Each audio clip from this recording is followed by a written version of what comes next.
that if you have a chance to post something in LinkedIn about this event, use two hashtags when you do so. One is hashtag we are high tech, and the second one is hashtag life at Capital One. This way we can realize if this is an amazing event or an amazing event, right? With that said, I have a question for you all. Do you know the only current Latina CEO of a Fortune 500 company right now? If the answer is no, if you answer in your brain, no, I don't know that person, that's about to change. So let me introduce and welcome to join me in the stage our high-tech vice chair, Miriam Hernandez, who is going to be our Fireside chat lead for today, and is going to have a great introduction and conversation with Fannie Mae's CEO, Priscilla Almodovar. Welcome to the stage.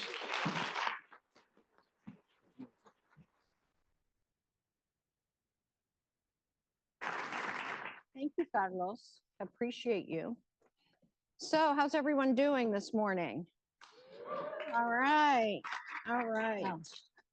I thought we would start, Priscilla, with a tradition here, which is called the check-in, which is you get to say your name, your current role, and what cultural background you have that makes you a Latina. What country are you from? And by the way, I'll just say we're a little competitive here about how many there are from each country, but but anyway.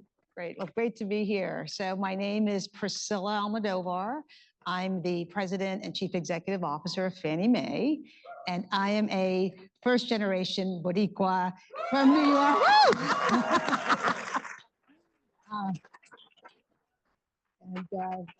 My parents came to New York. Puerto Ricans go either to Brooklyn or the Bronx. They went to Brooklyn, and that's where I grew up. So just for those that don't know, and for you, I'm Mexican, but someone shamed me the other day, a lady sitting right there in the front row, and said, your mother is half Guatemalan. Why don't you say you're half a quarter Guatemalan? So this is my first high tech where I'm coming out as a Guatemalan. So just for the record. So tell us a little bit about your story. I love listening to people's stories. You know, your family. I've heard you talk about, you know, the first house your family bought, your passions, your career. Just kind of give us a little bit of your story. That would be great. Yeah. So my personal story, as I mentioned, grew up in Brooklyn. My parents came here for a better life. I think it's a story of many in this room. And we're very hardworking. Saving was a big deal. And eventually buying a home, that was like a big, you know, it's still the number one way we build wealth in this country. And I remember my parents, when I was about 4 or 5 years old, we moved into our first home. That home paid for our education for me and my siblings. So housing and what we do and the power of it is very personal to me. Professionally, I've been in finance for over 30 years. This is like my 2 chunks of my career. My first, I went to law school, and I partly went to law school partly because I was very young in college, and I had to pick a degree that was very flexible. I was an economics major. I had a counselor who said, you can get a PhD, you can go to business school, you can go to law school. I chose law school being the most flexible. I was about 20 years old when I started law school. I went to Columbia, and for the first 15 years of my career, I did mostly all Latin American work. It was in the 1990s when I did a lot of the privatization in Argentina, Mexico. I did all the Pemex work. I mean, I'm dating myself, anyone who's been around then. And it was because I spoke some Spanish. My Spanish was not very good. I mean, this is classic of Puerto Ricans. My Spanish was quite poor, but at the firm, they needed someone to go who maybe understood. And that's how it created a whole career for me in Latin America. Wow. The first 14 years I became a partner. And then around 2004, I had 2 children, have a wonderful husband. I was traveling way too much and took a leave of absence. And that's when I discovered housing and finance and changed my career. The last 20 years I've been in housing. I ran a state housing finance agency. Every state has a Fannie Mae in their states.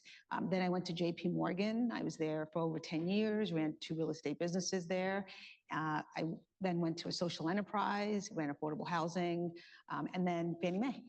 So I've made a career out of housing and finance, and Fannie Mae has been that culmination. It's very interesting because when you and I were talking, getting ready for this, I mentioned that I'm on the board of a home builder, K. Hovnanian. And before I joined that board, I was a partner at KPMG and we couldn't be on boards. And the first call I got was from K. Hovnanian when they knew I was going to retire. And I said, I know nothing about real estate, home building, building communities. I know nothing. Why would you want me? Other than the homes we've bought and moved into, I know nothing. And it turns out that they were transforming the way they build homes and what they were doing. So I'll bring that back up a little bit later when we talk about the whole housing system. But I read, in sort of getting to know you a little bit before today, this podcast with Fortune magazine. And one of the questions fascinated me because it's a question I get asked a lot, and I loved how you answered it. And it was about, when did you realize that you were heading to be CEO of a Fortune 100 company? And were you often the only woman in the room and that discouraged you? And I loved your answer. I loved the way you kind of clapped back a little bit on that. And so, what was my answer? The attaché case, or? Yeah, well, it had to do with the attaché case. Yeah, it was yeah. And also, like, I was so busy working, really. Yeah, look, one thing I will say, so I'm also a woman. I would say in 1990, which is when I started my professional career, being a woman was a bigger deal to me, just even that. I mean, the fact that I was Latina was an aside. And because I'm with Latinos, I will share this story, which I'm not very proud of, but I've been making up for all those years. The first 14 years, I actually almost shied away from my Puerto Ricanness. So back to my upbringing, when I grew up in Brooklyn, anyone who knows Sunset Park at the time in the 1970s, I thought everyone was Puerto Rican. Literally for the first like 10 years of my life, I thought everyone was Puerto Rican. Then we moved to Long Island, and that's when I realized, wow, there are other people that are not Puerto Rican. And then I went to college, and it's when I went to Columbia Law School when I realized, wow, we get differentiated by where you went to school. I went to Hofstra. Nobody even heard. Someone at Columbia said to me, "What's a Hofstra?" Like, so there's in this country we have there's economic, there's where you went to school, who your parents were, and I'm like, holy cow. So for the first few years of my career, because my name is Almodovar, again, this audience, I'm sharing it with you because you'll appreciate this. Sounds like it's a Spanish name. And at the time, if you were Spanish, you were European. So I would say for the first few years when people would ask me, I didn't deny or admit. So people, I think for a long time at my law firm, the Mexicans I work with, the Argentinians, the Chileans, they just assumed I was probably Spanish, and I did nothing to change that, which is, I'm not very proud of that. It was when I went into government service in New York that someone said to me, "You're Puerto Rican? Like, you should be sharing that because you are this inspiration." So something that was so personally, so important to me, my pride, my culture, my family, professionally was something I hid. And what I learned is everyone has something about coming out. So like, you came out as Guatemalan, I came out as Puerto Rican, and I will say I have been embraced. Like, I could scream it on the rooftops because I do see now that I'm older, that it's actually something I am very proud of, and we should all be very proud of it. So I just want to share that story. So this whole issue about defining me, look, I just had to work really hard. I've always have, so the attaché story is, Yes, and this, very it's, funny. it's so people, I get this question a lot, and someone early on, it was actually someone at Fannie Mae said, what's your story? If you dig deep, like what one vignette, we had someone come in, a professional come in and say, tell your personal story, and you have 30 seconds to say it and come up with one vignette. And the first thing that popped in my head, which I now have been using, because it really was the one thing that popped up, I had 30 seconds, I shared with the group. My name is Priscilla Almodovar, and when I was 6 years old, someone gave me an attaché case as a holiday present, and I carried it as a book bag, and I walked with an attaché case. And that story, I don't know if you, attaché case, that's a hard, can you imagine a little 6-year-old, very proud, they had no idea, like I had like my books in there, like, but that told my story. And it's someone, I have not let being a woman define who I am. I have not let being Puerto Rican define who I am. I did, not now. And frankly, Fannie Mae, when we get to Fannie Mae, the fact that our status, someone said this to me, a Latino said this to me, I am so proud to be a Fannie Mae. What we do for this country, and I hope we get to what we do. Yes. And we've been in this funky state of being in conservatorship because 75% of our shares are held by US Treasury, the other 25 are public. And I'm like, gosh darn it, being conservatorship is not going to define who we are as a company because what we're doing is really important. So I think I just come with this like ganas of like, I work super hard and I would want 5 of me on a team. Yeah. Because I deliver, I'm a good team member, I like to win for the team. So that little girl with the attaché case, that was part of the story that I shared. So. I have a picture. Sorry for the long answer, but I think I probably covered lots in that answer. Because I think there's probably a lot of similarities of people not wanting to define themselves by one thing, right? Yeah. I have a picture, and then we'll move into Fannie Mae. From when I was about 10, we came to this country when I was 9. And I'm carrying something that looks like an attaché case that my mother had me hold because she said I was the bossiest kid that she had in the house. And she took a picture of me with this thing like this, and I have like this really stern look on my face. And I laugh as I show it to my granddaughters now, and I go, oh, that was me when I was 10. And they're like, oh, you're so bossy. but even that right there. So I used to be on the Girl Scouts of USA board. And if anyone was a Girl Scout, I was a Girl Scout. And we had a whole campaign about bossy. Yes, like being bossy. I remember. Like, that's okay if a young girl is bossy. Like, so we did a whole, when I was on the board, there was a whole campaign and we all wore buttons, I'm bossy, right? So in any event, I've been more of a champion of women in the workforce. And this part of my career, I'm a Latino committed to change that in the world. All right. Well, we're happy you're here with us. So let's get into Fannie Mae. Yeah. Thank you. For those of us who might not understand what Fannie Mae does, can you explain that? Yeah. Yeah. And look, most American, first of all, how many of you are homeowners? Yeah, pardon this crowd. It's so whenever I speak to anyone in like the 25 or younger, like go to college, I'll ask people, do you think we do student loans? And sure enough, so people don't know what Fannie Mae does. We're in the housing business, not the student loan business. So we today, we don't deal with borrowers. We set standards and we buy mortgages. So when we buy mortgages, banks and lenders are able to make more mortgages. Today, we own we set standards, lenders make the mortgages, they then sell them to us, so we buy them, and our business model today is we buy the mortgages and we securitize them. So today, mortgage-backed securities, when you look at the fixed income market, US Treasuries is the #1 class. Right after that is mortgage-backed securities. It's about $4 trillion of mortgage-backed securities, and we're in the middle of that. So Fannie Mae today, we have the credit risk. So we sell the interest rate and duration risk, but we hold the credit risk. So we have 1 in 4 mortgages that we hold in this country. We're also 20% of the mortgage in rental housing as well. Today we're 4.3 trillion. Our balance sheet is 4.3 trillion, which is amazing, very large. We've been in this state conservatorship, and so in the Great Financial Crisis, We, the business model today, what happened then couldn't happen today. We were holding a lot on balance sheet. We were not securitizing the way we do today. And today the products that we hold are 30-year fixed rate mortgages. And we make sure that the housing system has liquidity, stability, and affordability.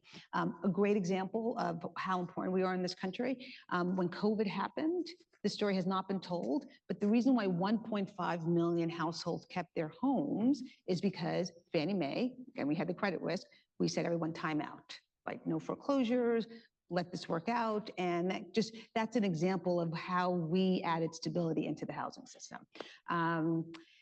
I would say housing has never gotten the kind of attention it has today. I mean, the country's in this housing affordability crisis, whether if you want to be a home buyer, mortgage rates, home prices we've never seen anything like this. They're both high, and there's lots of reasons for that. Same thing with renters. Half of households in America are renters, and they're paying more than 30% of their income in rent.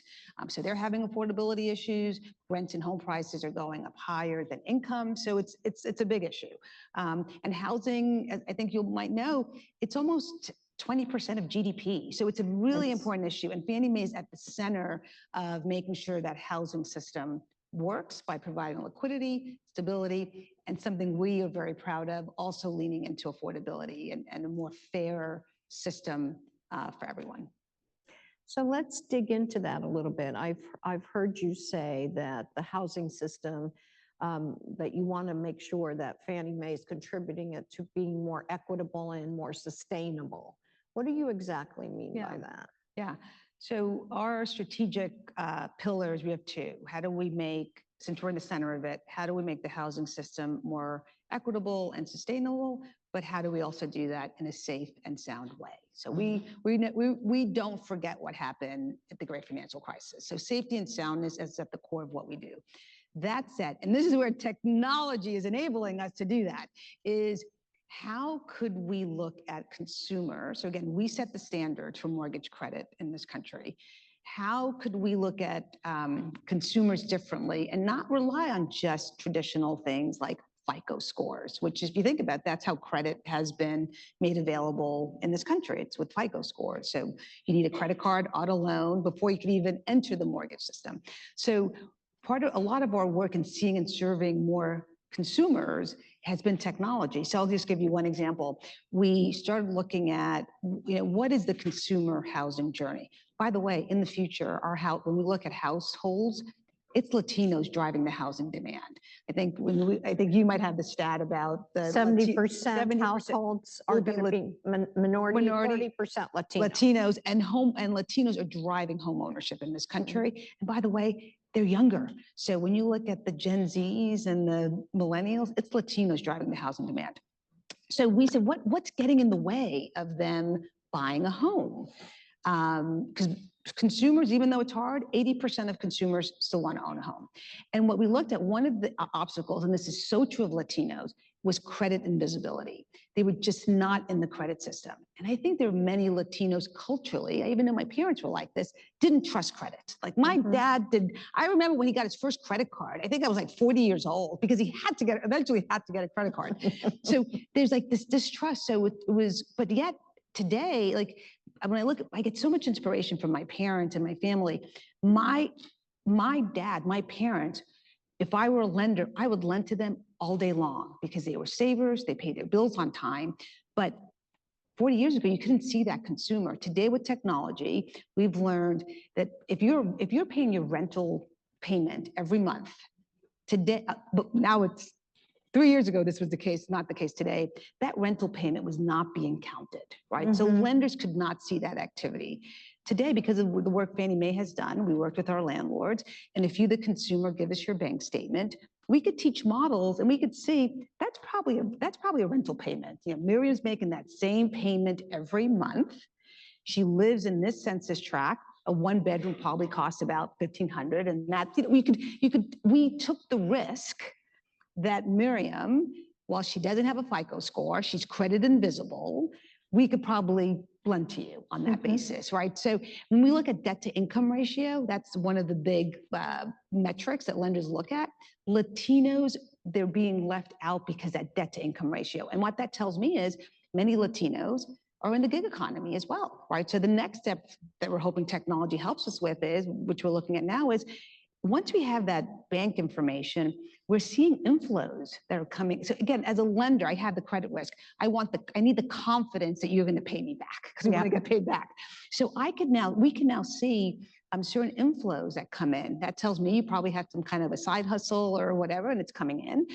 We also could see, and this is true of Latino households as well, that it's multi-generational. So we could see that, every month, $100 is coming in to this account. That probably tells us that maybe someone's living in that household and contributing. So there's a lot we're learning about credit and visibility to see and serve more people, and technology is helping us do that. Does AI have a role in that? Well, as you know, that is machine learning, right? Yes. I mean, all this hype about AI, artificial intelligence and machine learning has not been new to Fannie Mae, right? I think, I think all the hype has been around generative AI, but, if you look at we have desktop underwriter, which is what lenders use. It's an automatic underwriting system. That is machine learning, right? Looking at bank statements, that is a form of machine learning as well. Another thing I should mention where technology has been very helpful in making the system more fair has been on appraisals. So we use technology to help us look at appraisals to see how appraisers were describing properties. And we have debiased the appraisal system because technology has looked for words, scanned words, and we now have, we have re-educated the appraiser community in this country to say, if use these words to describe the value for that home, we will not accept that appraisal. And it's just to make it more objective, not comments like, this looks like a safe neighborhood, or, the gardens are, properly lawn in this community. Like, that's not an objective of value. So technology it's not new to us. We've been doing it on the appraisal work, looking at value of homes, taking costs out of the system as well. Like, you all know this, with appraisals, do I need a human to do it every time, right? Fannie Mae sees the same house 4 or 5 times, when it gets resold. I have information about that home. I could rely again on certain models to tell me the value of that home. So what was your question? Technology is really what I'm super excited. Yes, What brought me to Fannie Mae has been how we're using technology to help us have the confidence to make the system more fair, but do it in a safe and sound way. And by that I mean is how could I really assess someone's ability to pay? And it's just not the traditional old ways.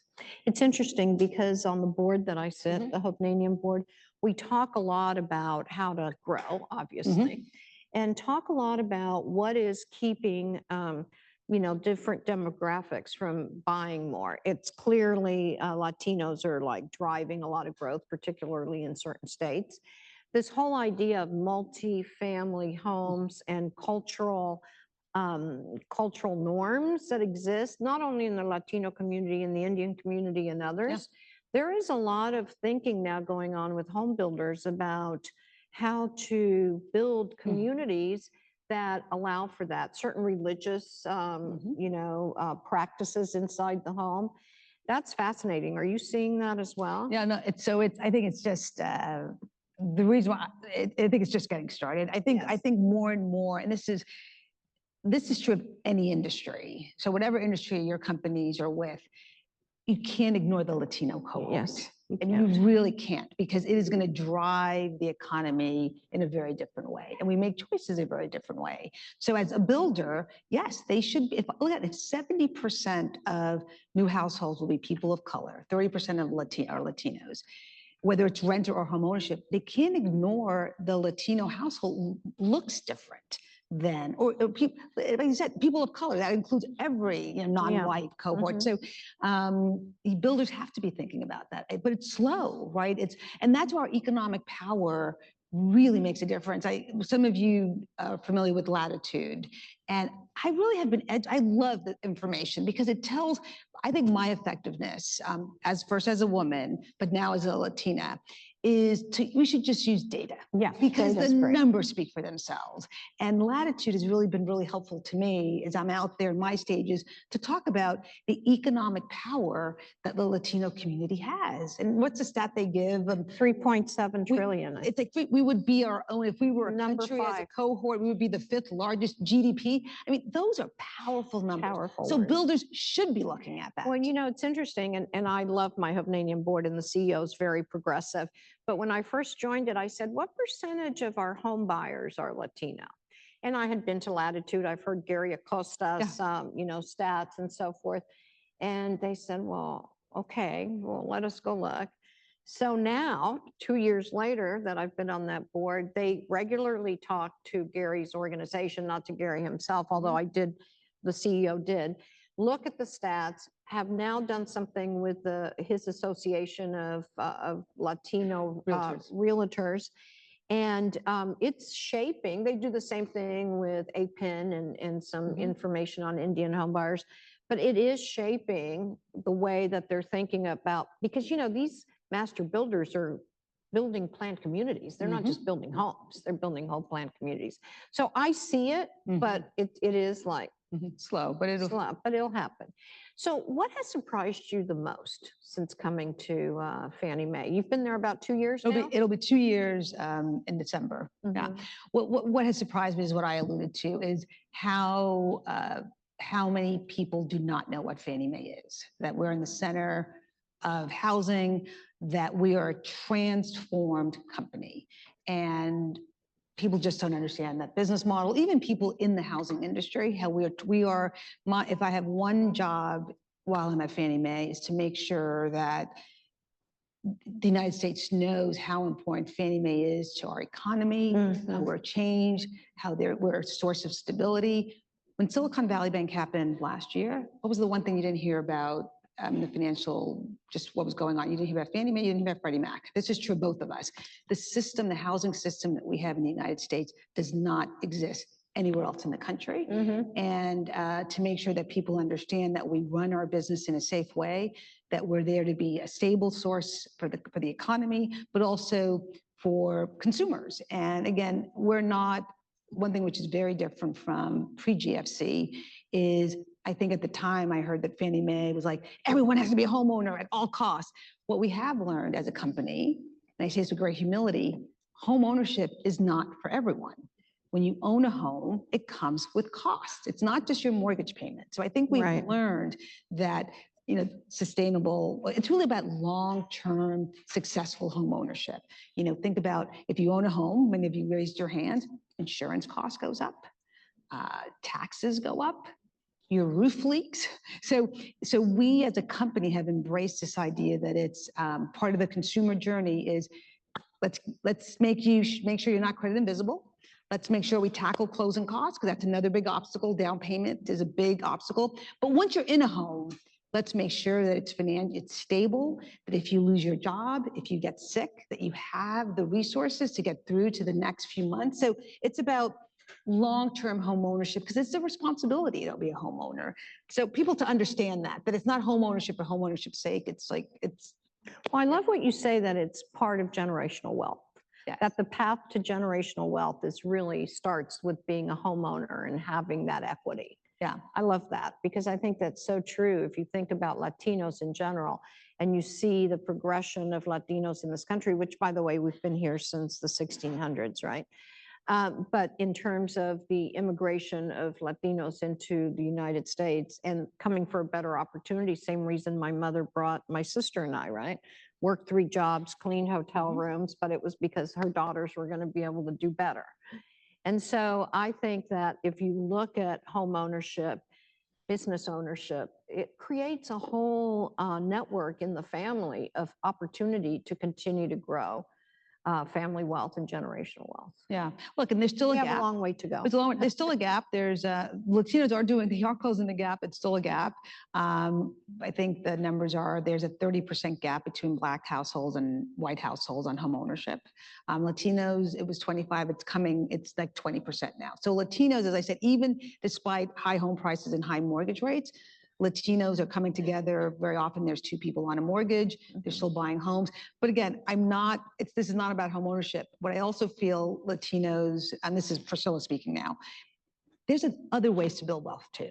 So there's a whole, I think, us understanding other products, whether it's, savings, investments. And so it's having a financial plan. And if home ownership is in your plan, great. But if being a renter because you want to be you're a certain generation and you want to be more mobile because of work now, then put your money in, other financial products. So I think Latinos overall it's having a plan and building that wealth, because there's many ways to build wealth, but housing still is the number one way in this country, but there's many other ways. And I think Latinos, when you look at penetration and other financial products, Latinos continue, there's a lot of work we need to do there, but that's not my platform. My platform is housing, but I like to make sure it's balanced as well. My mother never had a checking account until she came to live with me to help with our boys, and I made her put money in the bank. I remember as a kid, Kept it in a I used to little do my bag. dad's checking. That's why I knew I used to do my dad's when he did. I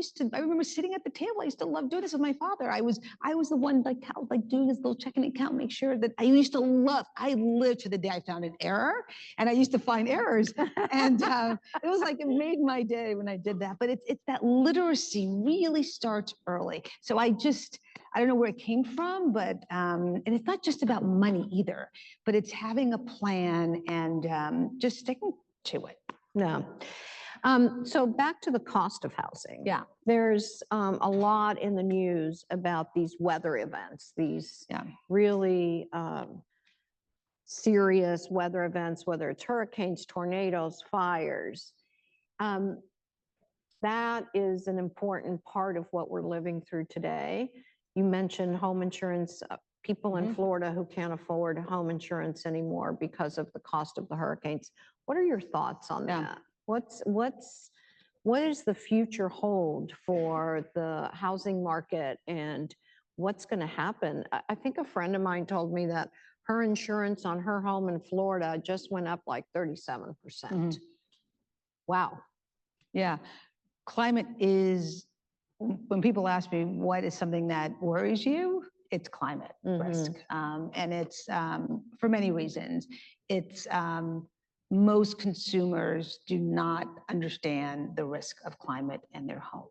So we have an amazing research team, and we survey consumers across the country. And even people who live in a FEMA high-risk zone, less than 40% know they're in a high-risk zone. What we've learned with these, look what's happened in North Carolina. Great. People in a non-FEMA high-risk zone, only 5% know that they live in a flood risk zone. So it's the FEMA maps, one could, they're backward looking, but forward. So even the forwardness, there are people, for a long time, people thought it's only those in the coast. It's not happening. Now, I know more, since I've joined Fannie Mae, I know more about flooding and different types of flooding, and consumers just don't know. There's an education gap there. But and look, this is not a political thing one way or the other. Again, the facts speak for themselves in climate. Last year, there were 28 natural disasters that were over $1 billion. Milton, they think is going to be just break records, right? So the numbers are happening. So what we try to do at Fannie Mae, by the way, technology has been really critical. So our job number one is risk management. I said we have 4.3 trillion of credit risk on our balance sheet, is to understand the risk. So that is job number one for us, not just for us from a financial perspective, to make sure that we require, if you have a mortgage with us, that you have flood insurance. But so we're doing the analytics to make sure that's because you're in a high-risk zone. But now how about those not in the high-risk zone? So we're using a lot of model and data to understand just our risk. That's number one.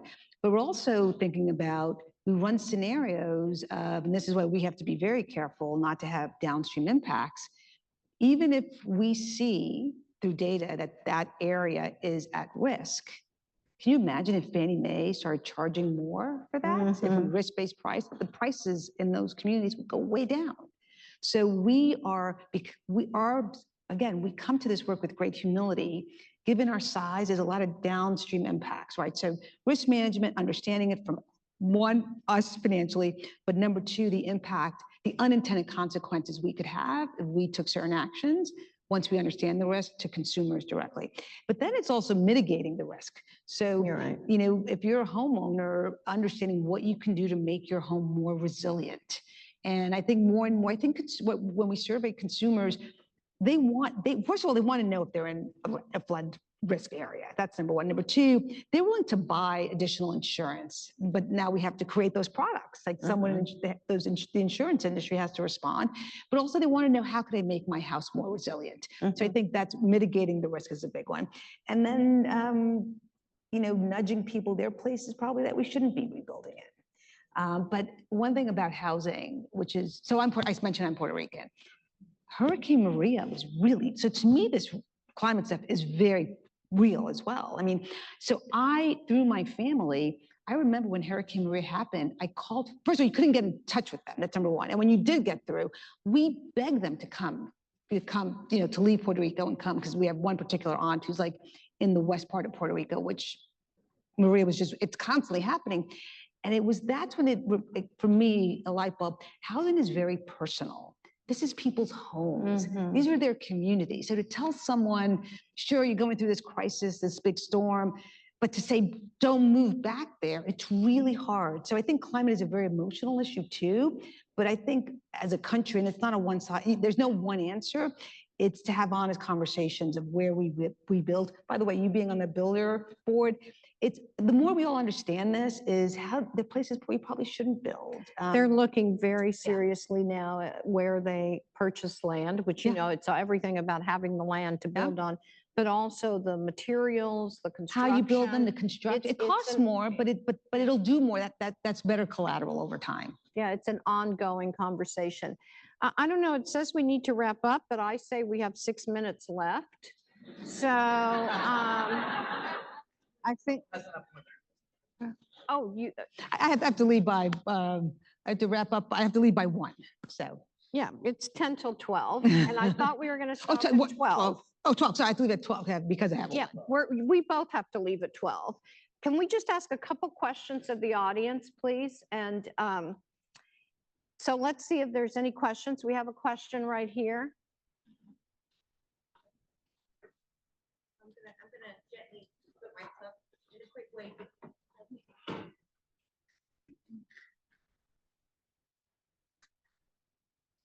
First of all, I want to say I really appreciate your passion. My phone's not working. I will try to amplify my voice. Does this work? Hopefully so. Oh, there we go. But yes, I really appreciate your passion. It got me really excited. I am a first-time home owner in my family, so it means a lot. And a lot of what you said really resonates, not only from the cultura, but one of the things two things I'm very curious about. One, in terms of literacy, that resonates a ton with me because I've been the family member like, okay, let's learn about this. Let's do this. What is Fannie Mae doing to help with that literacy that you speak of? Yeah, no, thank you for the question. We have an unbelievable educational program called HomeView. It's free. It's on our website. It's in Spanish, by the way. We have in English and in Spanish. And it really goes to those tips. And I'll just give you one that is so true of the Latino community. I'm sure you all in this room don't do this, but you might have family members that do this. Don't share a Social Security number. It's understanding that when the person who has it applies for a mortgage, they have bad credit because some aunt or uncle used their Social Security. So what I love about our training, it is really real examples of practice, because we've interviewed people, like things that really hurt their credit. So fixing your credit is like an example of something that we really hone in HomeView. So if you have, by the way, it's called Sounds great. It's HomeView. Go on the Fannie Mae website. So whenever I'm always thinking Fannie Mae. So when like the person who does my hair, she's from Costa Rica. She wants to buy a home. I'm like, go to HomeView, get your credits fixed. So we should all be talking to that. But yes, that's one of them. So, thank you. The last one, I promise I'll make it quick. The other one is, I'm very curious too, because you talk about the market, right? And how Latinos can be driving the housing market in the future. What is Fannie Mae doing to go out there and research and understand that market? But not only that, but actually take the findings and apply it to drive change in Fannie Mae. Yeah, so this housing journey that we talked about, it started with the Black journey because the gap was bigger. There was a 30% gap. We then transitioned to the Latino journey. That's why we did home view in Spanish. We thought there was this cultural stuff. By the way, a lot of the challenges that Latinos face, other groups face as well. But things like multi-generational households, looking at our underwriting. So as we're teaching our models what to look for, that's when we're seeing there's probably people contributing to that household. So it is changing how we think about underwriting and understanding the consumer. Yeah. Thank you so much. Also our Thank partners, you. Those by are the great way, our questions. partnerships, right? So working with groups like a high tech, right? And just in terms of our, whether it's high tech in terms of talent from our colleagues who are Latino at Fannie Mae, learning from them, the community groups we partner with, going into, we expanded, we have a home ready program, which is a 3% down. That's another myth. Most folks, they need a 20% down. You can buy a home at 10% or 3%. We at first started with 6 markets. We expanded it to markets where the Latino populations are growing, like in Texas and Florida. So it has informed where we're doing our work. Thank you. Thank you. Anybody else have a question? If not, I have one final question for Priscilla. Please. Thank you so much for answering the question. Bit of a personal question. Recent home buyer, and one of the biggest issues we faced was competition with much larger buyers, like corporations buying housing, turning them into renters. And I was curious, how is Fannie Mae leveraging technology to help the individual home buyers compete with some of these kind of bigger dogs on the market? Yeah, from a home ownership to buying home, yeah. So we don't finance institutional investors. One thing we have done, and this maybe indirectly answers your question, what we do finance, and we recently, because of technology, have made it easier. So one thing, interestingly, in the Latino community, people buy homes and that's their business, right? They'll buy, mom and pops will buy homes. And what we did is we lowered our, we recognize that they're buying it as an investment property. So if you buy under 10 homes, our standards were pretty high and they couldn't get a mortgage product. So now we've lowered the standard because now we're saying, you know what, that really is a business, not a consumer, to make it easier to access lower cost financing. Our Home Ready program for first-time homeowners, which is our real emphasis, as opposed to requiring a 20% down payment, you could buy with a 3% down payment. Many of our programs also come with down payment assistance. So we're tackling down payment is one of the obstacles to compete with that institutional buyer. So how do we give you a safe mortgage product with the lower down payment, so your monthly net is still affordable, but also if you're buying homes as an investment proposition, how do we let you create your business that includes about 10 homes? So it's really more making credit more available, but also more affordable by reducing the cost, the interest payments, and the down payments. Sorry that we don't have time for more questions, but we had lots to talk about. I did have a couple more I'm not going to ask. One of them was around the pullback on DEI, but I know you're doing a lot at Fannie Mae, and I'm really very excited about what you're doing. We have several of your folks in high tech and in the board readiness program. But there is, something that I want to let everyone know is that we're going to honor you with the Estrella Award today. And thank you. Thank you.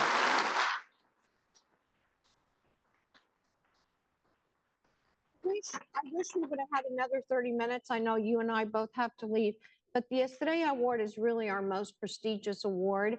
As a previous recipient of it, I'm so honored that you're receiving it today. And in addition to the award, which Omar is going to join me in a second and give to you, we're going to make a donation to the High Tech Foundation of $10,000 in your name. Fantastic. Thank you. So it's not just a piece of glass. Thank you. It's actually something. Thank you. So much. On behalf of High Tech, our board of directors, our team, and our entire community, High Tech is pleased to present to Priscilla Almodovar our most prestigious award. This award is presented annually to one individual whose leadership, integrity, and dedication has contributed to the advancement of technology and who demonstrates excellence in all aspects of their career and who inspires the next generation of Hispanic technology leaders. Thank you. Thank you.